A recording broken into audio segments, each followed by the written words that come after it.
anything, so that's why I do the videos here. So if you miss it, you can find it, then just use it. But here we go with this again. It's a powerful oxidizing agent, so we need a powerful reducing agent for this. Do we want to use a powerful reducing agent? No. What's the reducing agent we're using?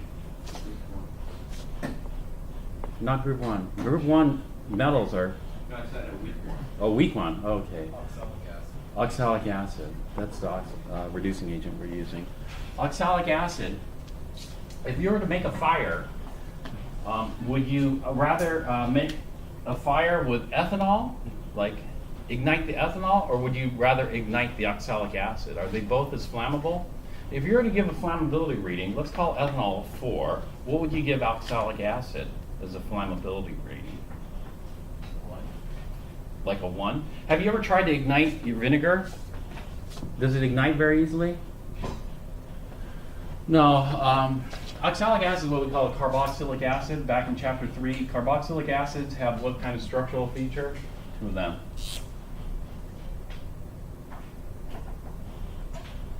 Carboxyl. Yeah. And so this is the oxidizing agent. We're gonna use a weak reducing agent. The weak reducing agent is H2C2O4, which has these two. It's very symmetric. Did I screw that drawing up earlier? No. It has these two back-to-back carboxyl groups here. And so it's kind of a weird acid. It's flat like this in this part of the structure because these are both sp2s, both trigonal planars. It's bent here. This is bent. What's the angle? The COH angle? It's linear is wrong. It looks, linear is wrong because in a Lewis structure you can draw any way you want. I also, in Chem 1A, I'd ask people what's the bond angle here, and I'll give 180 as a choice. And some people will select 180 because I drew it as a 180. And so that would be accurate. It is 180, but I didn't draw it accurately. The angle should be bent at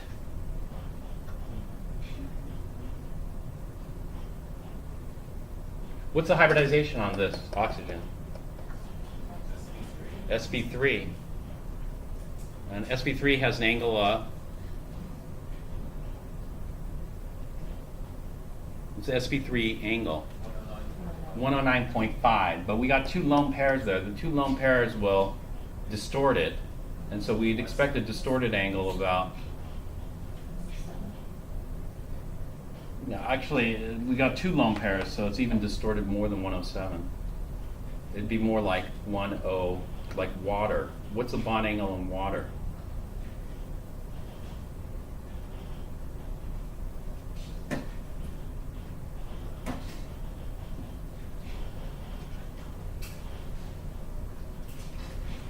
Say 102.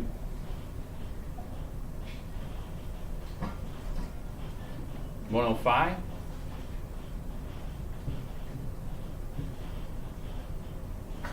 All right, well, anyway, this is a rule of thumb. It's not always accurate, but each lone pair can be about a 2-degree distortion, so it's about 105. The actual bond angle is like 104.5 or something like that. So it's about 105. And so that's bent, but this part's planar, it's flat. What are the oxidation states? So we have two choices here. We could do the oxidation state from the formula, just like here. We could have done the oxidation state from the formula, H6, H6C2O. If we did the oxidation state from the formula, what are the oxidation states? What's better, doing it from the formula or doing it from the structure? Why? Why would that be better?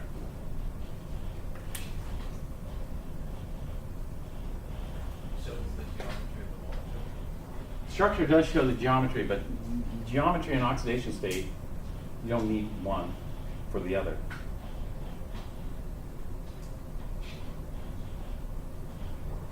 Do you guys have a chance to well, actually, maybe. The book doesn't cover oxidation states from structure. You know that? This is not in the book. In the book, we do it from the formula. But if we have an opportunity to do it from the structure, it's better from the structure because You can see what it's bonded to. oh, well, we had two answers at the same time. Go ahead. Because it's It's easier to visualize. is it easier to visualize? Well, that's true, but that's not the answer I'm looking for. What about? You can see what it's bonded to. Yeah, well, that's the same, and you can see what it's bonded to, but that's not what I'm looking for either. See the oxidation states on each carbon. I'm sorry? You can see the oxidation states on each carbon. You can see the oxidation states on each carbon, right? That's true. You know, I mean, those are all better, but, you know, the major disadvantage of this is what? You know, those are all nice to have, but there's something, there's a major disadvantage of this, doing it this way. Like, for example, let's do the oxidation states here. Doing the oxidation states here, what do we have? We'll do it from the formula. What goes first, hydrogen, carbon, or oxygen? This is just chapter 3, straight. Oxidation state rules. Hydrogen, carbon, or oxygen, what goes first? This should be quick because, you know, Chem 1, hydrogen, and then oxygen, and then that leaves carbon at -8 plus 2 is -6. And so each one must be +3 to give us +6. It's 3.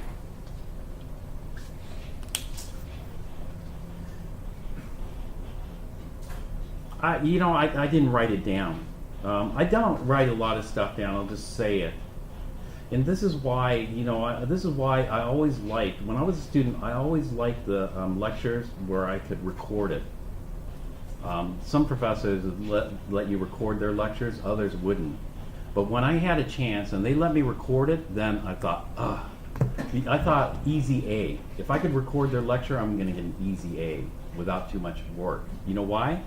Because I would just, I would like this. I would go to like sleep. I mean, the lecture would put me to sleep. I just turn on the recording, put my headphones on, and then go to sleep. Listen to it. I was thinking, man, even though I'm not listening anymore, maybe it's going into my subconscious, and I figured, I think it did because I just remembered everything. Well, I didn't, I just said it, but the major disadvantage of this is these are, and this is why I told you, this is the reason I do it this way. The reason I do it this way is because you get the average oxidation state from this. And so this is +1, this is -2. That means the carbon is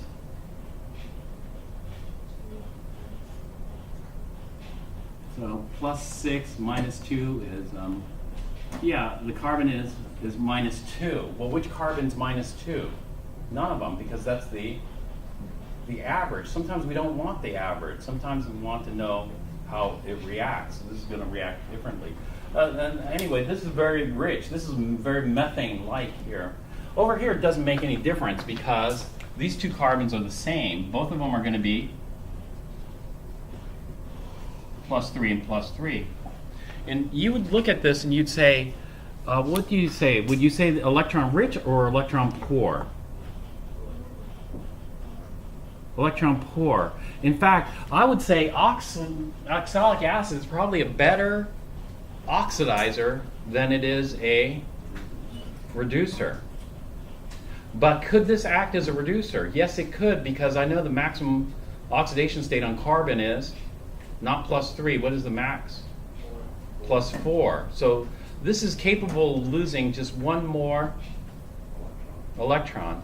And so what's going to happen is, what do you think is going to happen? Dichromate's going to come over here and take that, because dichromates are very powerful. This is a very weak reducing agent. That's good, but this reaction is still violent, right? And so you have to add it slowly, otherwise we could have, and this has happened before, where it's kind of sprayed up, it wasn't a steam explosion or anything like that. It does get warm, but it was a CO2 explosion. It was like it's Alka-Seltzer or something bubbling over, or it's a soda that was shaken too much and starts foaming and bubbling all over and getting on people's hands and whatever. And so something like this, dichromate's going to oxidize this all the way to what? All the way to its max. What is the max oxidation state? 4.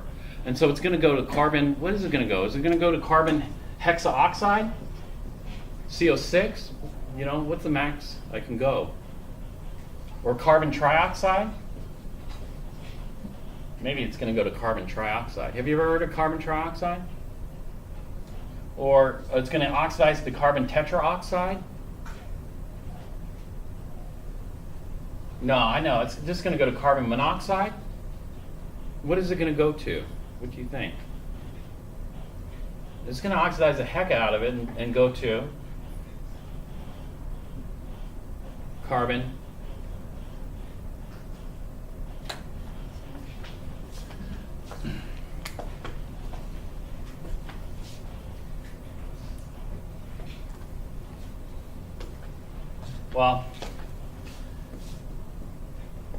it's going to go to carbon dioxide. So let me just do this really quick because I'm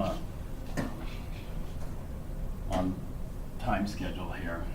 And so this is an example of what we call a skeleton redox. So the dichromate is going to go to chromium-3. The oxalic acid is going to go to CO2 gas. And so let's just balance out the half reactions here.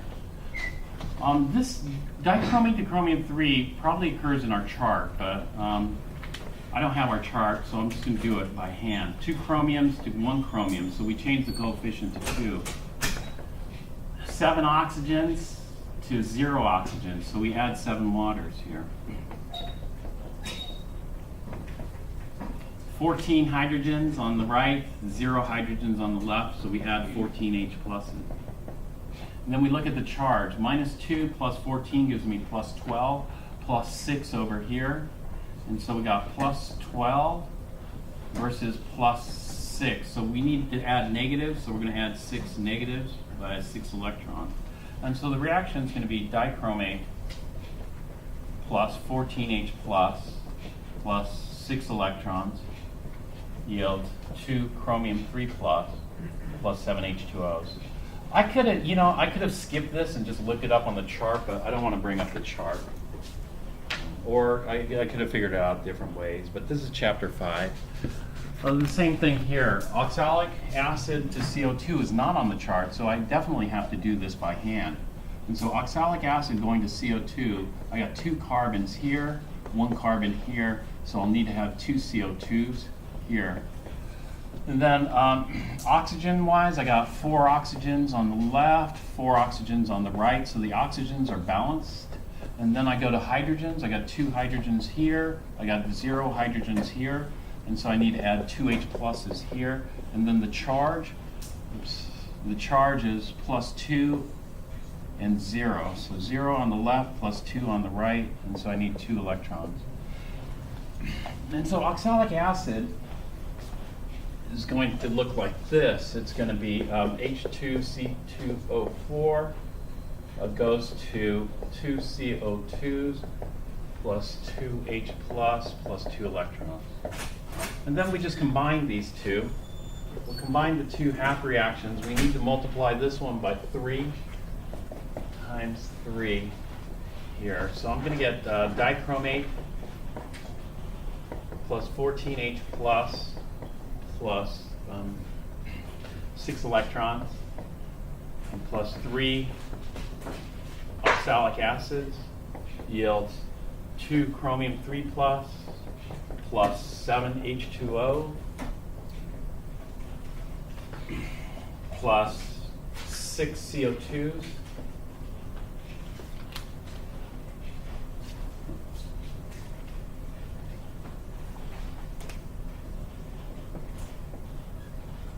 plus 6H plus 6 electrons. All right, the 6 electrons cancel as they should. I have 6 H pluses on the right. Let's get rid of 6 over here. That leaves me with 8 H pluses. And then the waters are okay. And so the net reaction is this. We're going to have dichromate plus 8H plus 3 oxalic acids yields 2 chromium 3 plus 7 H2O liquid plus 6 CO2s. In a skeleton redox, we already know there's a driving force present, but let's go ahead and illustrate what it is. This is my oxidizer. This is my conjugate reducer. This is my reducer. This is my conjugate oxidizer. And so here's my oxidizing agent. Here's my reducing agent. Here would be my chromium 3 would be my reducing agent. And CO2 would be my oxidizing agent. And then we compare, what's a more powerful oxidizer? Dichromate or carbon dioxide? What's a more powerful oxidizer? This one, do we need the chart? Some people will say, hey, that's not on the chart. I can't answer it. But this one, you should be able to answer dichromate or CO2. Yeah, this one should be easy. Yeah, dichromate. CO2, is CO2 a very powerful oxidizer? Very weak. It's a very weak oxidizer. But it is still an oxidizer. This is why you should never, ever, ever use CO2 on what type of fire. If you have a CO2 fire extinguisher, never use it on what type of fire? Metal fires. Why? Because metals are powerful reducing agents. If you use CO2 on a metal fire, that's like, oh, I better fan the flames, you know. I better get more oxygen to that. Well, CO2 is an oxidizer, right? If you use it on a metal fire, you're asking for a bigger fire. You want to smother the fire. On wood fires, it's okay because CO2 is too weak to oxidize wood, you know. Or paper fires, no problem. CO2 is too weak. But here it's strong. So this must be a strong reducing agent. This must be a weaker reducing agent. So this is the first reaction here. So we get the chromium and the chromium 3. Okay, and then once we have chromium and the chromium 3, we're going to react it with some potassium oxalate or some oxalic acid. This is tricky because we're adding excess oxalic acid. Excess oxalic acid is going to serve two purposes. Okay, so the next step is here. The chromium 3 is going to react with potassium oxalate. Potassium oxalate, is that soluble or insoluble? It's soluble, and it's a strong electrolyte, so it's going to form 2 potassiums and an oxalate. I better start talking here, otherwise I'm falling behind. 2 potassiums and an oxalate. And the potassium is a spectator, the oxalate is going to attack this. What kind of reaction is this? If chromium 3 gets attacked by an oxalate, what type of reaction is that? Let me draw out the Lewis structure of oxalate. Probably should draw out the Lewis structure of oxalate because this is what type of reaction?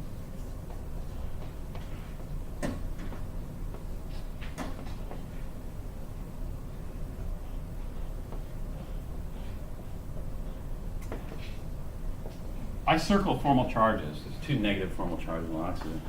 What type of reaction is that?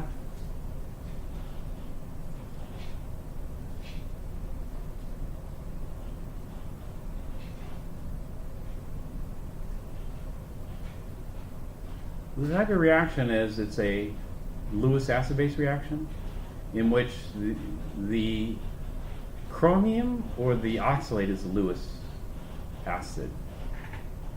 What is the Lewis acid?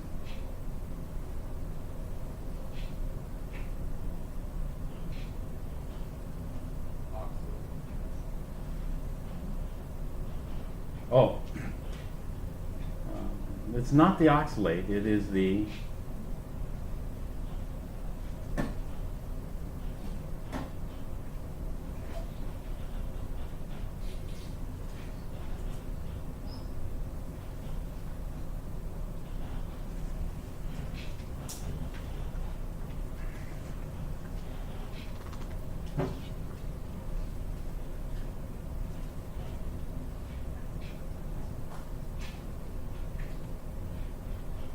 Well, are you guys on autopilot mode?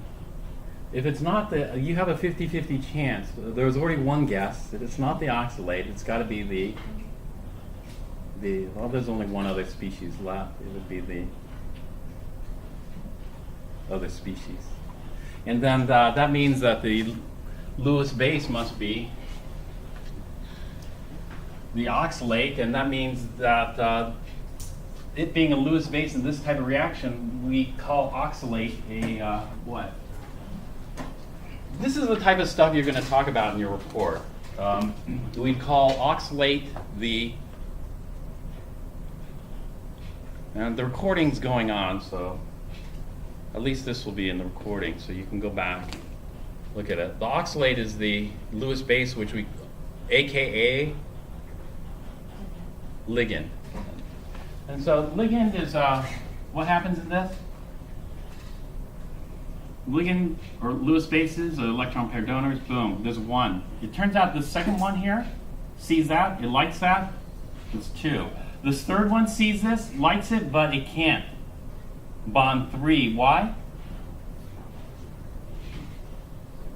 It's on the opposite side of the molecule. This is trigonal planar, and so it can't orient it that way. So only 2. And therefore, even though this might be considered a tetradentate would be 4, it can't tetradentate to this because of the geometry. This is only going to bidentate to this. Bidentate, meaning bite in 2 places. Okay, and so oxalate can do this,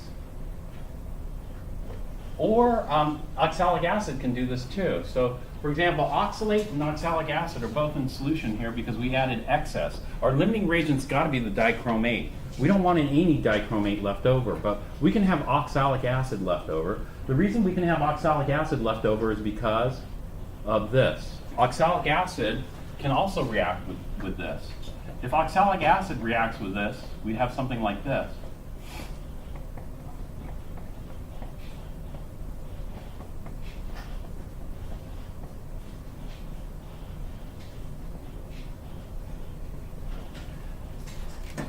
If the oxalic acid reacts with this, there's no problem. The oxalic acid comes over here and bonds. But if it bonds here, it creates a positive formal charge on the oxygen here. So what happens is these electrons get left behind, and the hydrogen gets kicked off as a proton. And so the same thing here. And so either the oxalate ion or the oxalic acid can do this, can react.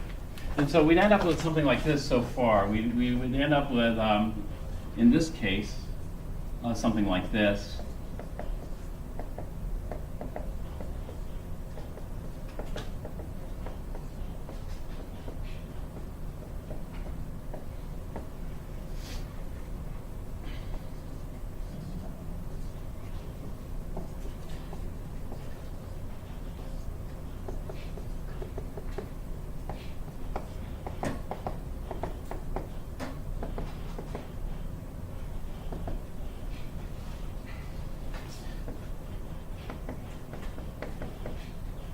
The hydrogens that were originally on the oxalic acid is going to be like that. And now another either oxalate or an oxalic acid molecule can come in and attack here because there's still 2 positions left open. You see that? But we can only fit 3 because if a 4th one came in, there's no more available space for a 4th one. And so max of 3. And so let's go ahead and show that here coming in.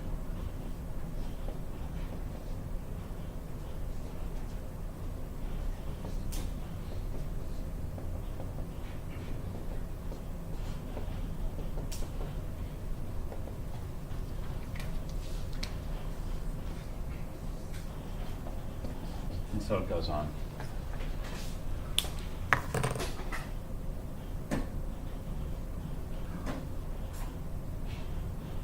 All right, and then we have a problem here.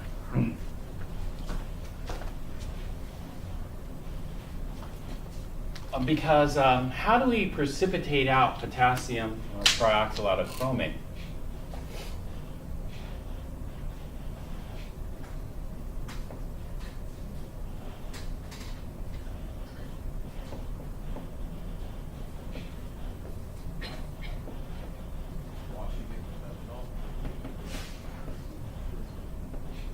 okay, we wouldn't call it washing.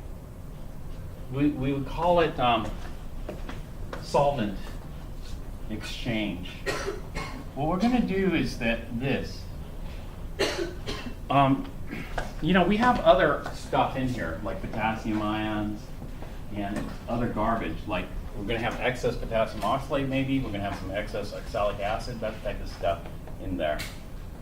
But the potassium ions and this won't precipitate because this is all aqueous, this is soluble. What we want to do is we just want to precipitate out the potassiums with the complex and leave all the other junk in solution. And we can't do that. And so what we can do is we could do metathesis in a different solvent. What we want is we want the potassium. We've got to force. One way to force the potassium ions with a complex is to evaporate all the water. If you evaporate, the ions want to stay away from each other. They want to stay away from each other, but the water is getting smaller. This is like fish in a pond, and the water is all evaporating. Pretty soon the fish are going to come together. Otherwise, they just stay apart from each other. Right? And so the only way to force these together is by evaporating all the water. If we evaporate all the water, we got one major problem. The major problem is all the other junk will also come out, and then we get like sea salt, which would be a mixture of salts, right? We don't get a single pure salt in sea salt. But what we want is, in this lab, we want purity. The number one thing is purity, not yield. And so we want high purity, high quality product. And so we don't want all this other junk. And so we aren't going to evaporate the water. What we're going to do is we're going to do something like this. It turns out that the potassium oxalate is soluble, not potassium oxalate, this potassium complex is soluble in polar solvents. But what we're going to do is we're going to decrease the polarity of the solvent. Rather than using water, which is a highly polar solvent, we'll use ethanol, which is a little less polar than water. And we can continue down. There are other things that are even less polar than ethanol. But the nice thing about ethanol is it's miscible in water, which means it's 100% soluble in water, which means we can do this. The potassium ions are going to stay away from the complex ions in water. And so what we do is we add ethanol. This is the abbreviation for ethanol. And so we increase the ethanol. And we keep adding ethanol and making this solvent more ethanol-like than it is water-like. And so as the ethanol increases, then it's going to force the potassiums together with the complex. And 3 waters are going to get incorporated in there as well, and we get the precipitate. And so this is metathesis. It was metathesis by forcing the ions together by using an alternate solvent like ethanol. And the great thing here is we don't have to get rid of the original solvent, water, because we can just keep adding more and more ethanol. So, so it becomes more and more like ethanol. And so this is why I said there are 3 types of reactions we're doing here. The 3 types of reactions: redox, acid-base, and metathesis, all in one lab. And this is why I like this particular lab. I'm going to stop talking here, and then you can start with the lab. So everybody's going to do this individually, and everybody's